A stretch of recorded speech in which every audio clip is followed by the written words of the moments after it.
दोस्तों मेरे चैनल में आपका फिर से बहुत बहुत स्वागत है। आज मैं फिर हमेशा की तरह फिर से कुछ यूज़फुल टिप्स एंड ट्रिक्स लेकर आ गई हूँ, जो कि आपके समय और पैसे की तो बचत करती करती हैं, साथ-साथ आपके काम को भी आसान बनाने में हेल्पफुल होती हैं। चलिए देर ना करते हुए आज की वीडियो शुरू करते हैं अपनी पहली टिप से। मेरी पहली टिप होने वाली है इस तरीके के साबुन को लेके। दोस्तों जब भी हमें कई बार सफ़र में जाना होता है तो हम इस तरीके की साबुन की टिक्की को कैरी करके लेके जाते हैं हैंड वॉश करने के लिए, लेकिन इसको कैरी करना और संभाल के रखना हमारे लिए थोड़ा सा मुश्किल हो जाता है। तो आज मैं बहुत ही बढ़िया ट्रिक आपके साथ शेयर करने वाली हूँ। उसके लिए आप क्या करें, इस तरीके से आप अपने घर पे रखा हुआ कोई भी पीलर ले लें। उसके बाद हमने क्या करना है, पीलर की मदद से धीरे धीरे हमने इस तरीके से इसके स्लाइसेस बना लेने हैं।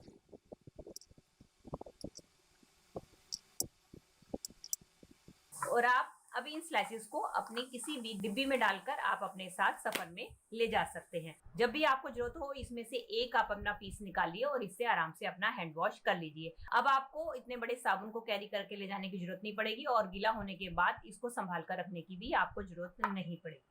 चलिए फ्रेंड बढ़ते हैं अगली टिप की तरफ। मेरी अगली टिप होने वाली है घिया को लेकर। तो अक्सर क्या होता है दोस्तों, हम घिया का तो इस्तेमाल कर लेते हैं, लेकिन घिया के छिलकों को अक्सर उठाकर फेंक देते हैं, जबकि ये छिलके हमारी बहुत सारी बीमारियों में हमारी हेल्प करते हैं। हमारे शरीर में गैस की समस्या को दूर करते हैं, बवासीर की समस्या को दूर करते हैं। तो हमें इसका सेवन अपने खाने में जरूर करना चाहिए। इसका इस्तेमाल आप कई तरीकों से कर सकते हैं, जैसे कि आप इसको जब भी आप जूस बनाएं तो उसके अंदर डालकर आप इसका इस्तेमाल कर सकते हैं, या आप इनके पकोड़े बनाकर भी इनका इस्तेमाल कर सकते हैं। लेकिन कई बार दोस्तों हमारे हाथों पैरों में जलन होती है, जिसके कारण हम बाजार से महंगी महंगी दवाइयां खाते हैं, जो कि हमारे सेहत के लिए हानिकारक होती हैं। तो उस समस्या को दूर करने के लिए आप घी के छिलके का इस्तेमाल कर सकते हैं। उसके लिए आपने क्या करना है, घिया के ये जो छिलके लेने हैं उसको आपने डालना है एक मिक्सिंग जार में, और डालने के बाद आपने क्या करना है, इसकी एक पेस्ट बना लेनी है। ये देखिए दोस्तों मैंने इसको मिक्सी में पीस लिया है। अब हम क्या करेंगे, इसको एक बर्तन में निकाल लेंगे। अब दोस्तों इसके पेस्ट का इस्तेमाल कैसे करना है, अगर आपके हाथों में जलन होती है तो आपने क्या करना है, इस पेस्ट को इस तरीके से अपने हाथों के ऊपर इसका लेप कर देना है। इस तरीके से अपने हाथों के ऊपर लेप कर देना है। अगर आपके पैरों में जलन होती है तो आप इसको किसी बर्तन के ऊपर रख के इस तरीके से इसके ऊपर पैर भी रख सकते हैं और पैरों के ऊपर भी ये लेप लगा सकते हैं। ऐसा लगाने के बाद आप इसको कुछ देर के लिए छोड़ दें तो आप देखेंगे कि आपके हाथों और पैरों की जो जलन है वो धीरे धीरे कम हो जाएगी। क्योंकि दोस्तों हम सबको पता है कि जो घिया होता है इसकी तासीर बहुत ज्यादा ठंडी होती है। ठंडी होने के कारण ये हमारे जो है हाथों और पैरों के अंदर जितनी भी गर्मी है उसको ये अब्सॉर्ब कर लेगा, और जिस गर्मी के कारण जो हमारे हाथों और पैरों में जलन हो रही है वो धीरे धीरे जलन हमारी दूर हो जाएगी, और आप इसके रेगुलर इस्तेमाल से हमें इस प्रॉब्लम से भी छुटकारा मिल जाएगा और हमें महंगी महंगी दवाइयों का भी सेवन नहीं करना पड़ेगा। चलिए फ्रेंड बढ़ते हैं अगली टिप की तरफ। मेरी अगली टिप होने वाली है फ्रिज को लेके। दोस्तों कई बार हमारे फ्रिज में इस तरीके से काफी सारी बर्फ जम जाती है, जिसके कारण हमारी ये दिक्कत आती है कि हमारा जो फ्रिज है कूलिंग करना कम कर देता है, जिससे हमारे फ्रिज का सारा सामान जो है नीचे वाला वो खराब होना शुरू हो जाता है।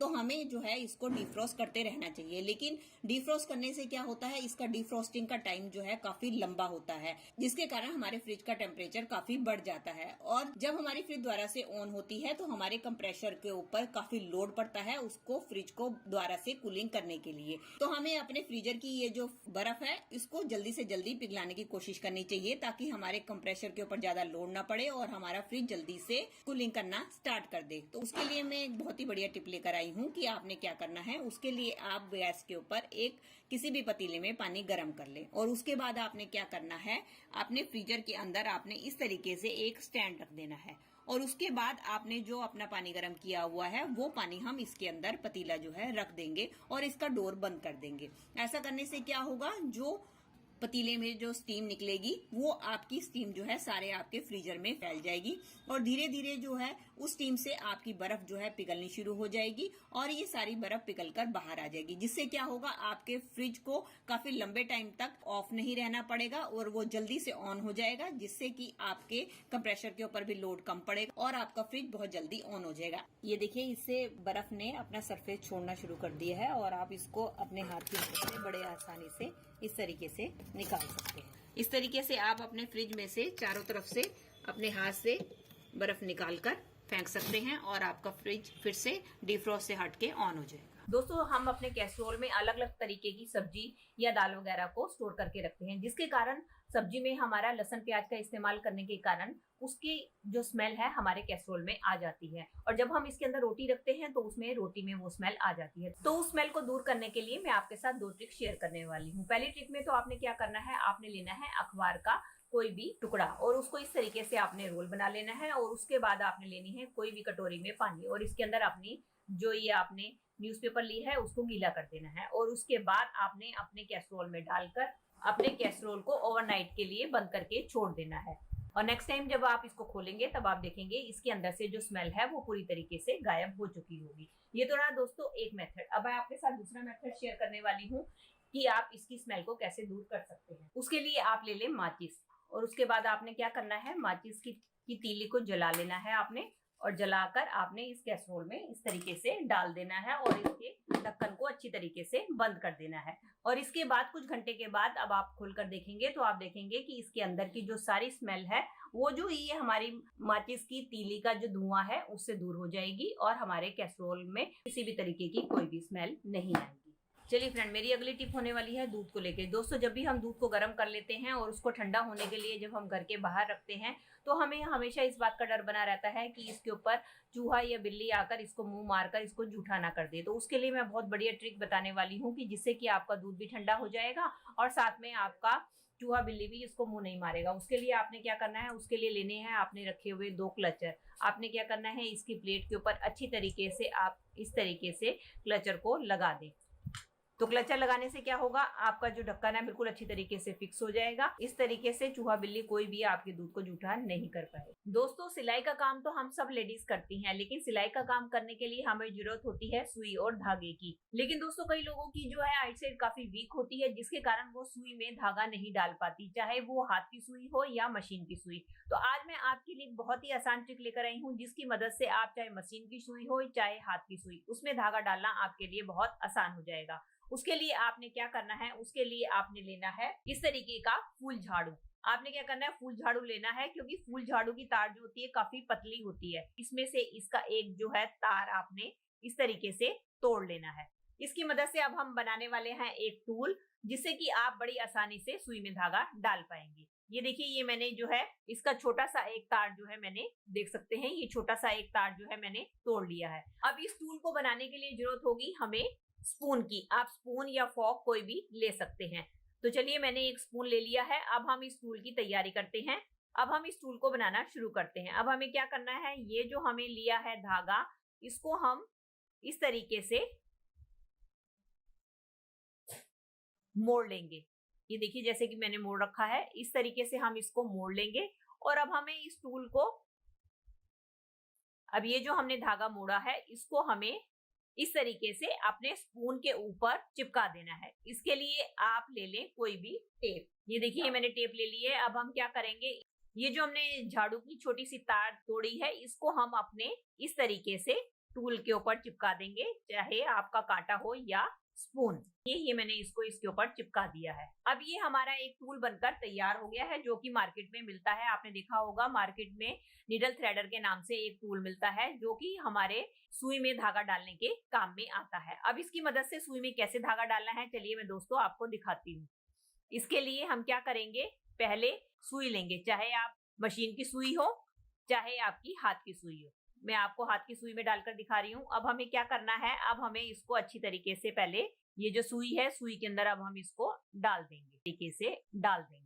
ये देखिए, हमारी ये सुई में आसानी से चला गया है। अब हमें क्या लेना है, अब हमें लेना है धागा और धागे को हमने डाल देना है इस तरीके से,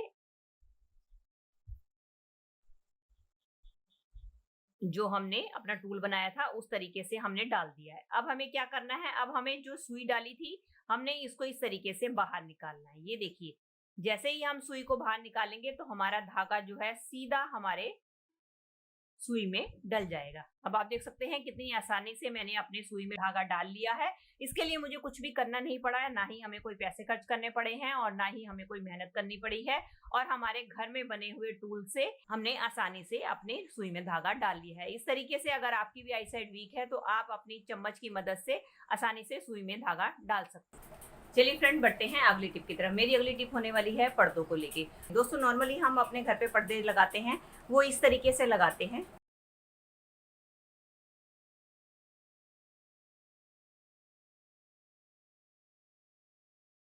लेकिन दोस्तों उससे क्या दिक्कत आती है, जैसे ही पर्दा इधर उधर हिलता डुलता है तो आपने देखा है पर्दे के बीच में इस तरीके से गैप आ जाता है, और इससे कारण क्या होता है, जो इसके पीछे कोई भी जो भी सामान रखा है वो विजिबल होना शुरू हो जाता है, जिसको ढकने के लिए हमने पर्दे का इस्तेमाल किया है।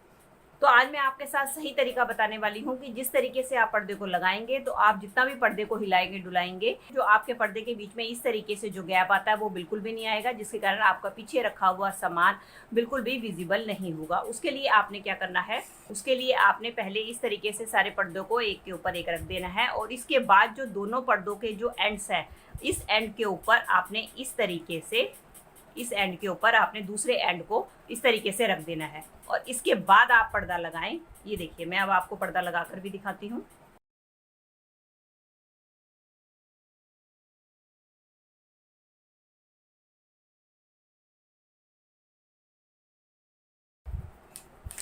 अब आप देख सकते हैं मैंने पर्दे को लगा ली है। अब आप देख सकते हैं इसके बीच में आपको कहीं भी गैप दिखाई नहीं देगा, आपको पता भी नहीं चलेगा कि कहाँ आपके पर्दे का ज्वाइंट है। इस तरीके से आप पर्दा लगाएंगे और इसको आप जितना मर्जी हिलाएंगे डुलाएंगे तो आप देखेंगे कि आपके बीच वाले हिस्से में बिल्कुल भी गैप नहीं दिखाई देगा, जिसके कारण पीछे रखी हुई चीज़ आपको बिल्कुल भी विजिबल नहीं होगी। तो दोस्तों ये थी मेरी आज की वीडियो। आई होप आपके लिए यूजफुल रही होगी। अगर इनमें से कोई भी टिप आपको हेल्पफुल लगी है तो दोस्तों इसको लाइक कीजिएगा, और ज़्यादा से ज़्यादा अपने फैमिली और मेंबर्स में शेयर कीजिएगा। और आप मेरे से जुड़े रहना चाहते हैं और इसी तरीके की यूजफुल वीडियोस और भी देखना चाहते हैं तो बेल आइकन के साथ मेरे चैनल को भी सब्सक्राइब कर दीजिएगा। चलिए दोस्तों, मिलती हूँ नेक्स्ट वीडियो में। तब तक के लिए bye bye. Thanks for watching.